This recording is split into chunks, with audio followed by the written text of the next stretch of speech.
Excuse me. Very good evening అండి.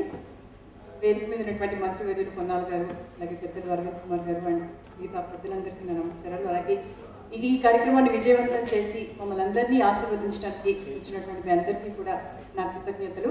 అలాగే నన్ను ఈ అవార్డుకి ఎంపిక చేసినటువంటి పద్మమోహన అవార్డ్స్ టీమ్ అందరికీ కూడా స్పెషల్ థ్యాంక్స్ అండి.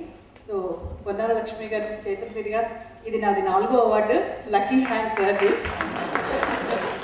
పొన్నాల లక్ష్మి గారు మాట మీద నిలబడతారన్నారు. ఆ విషయం నాకు పెద్దగా తెలియదు, కానీ ఆయన అల్లసాని పెద్దనంత పెద్దవారు. ఎందుకంటే ఆ మాటల అల్లిక జిగిబిగిని మేము రోజు ప్రెస్ మీట్లో చూసి ఆయన బుద్ధిగా అల్లసాని పెద్దన గారు అని పిలుచుకుంటూ ఉంటాము. సో ఆయన చేతుల మీద మళ్ళీ ఈ అవార్డు తీసుకోవడం చాలా సంతోషంగా ఉంది.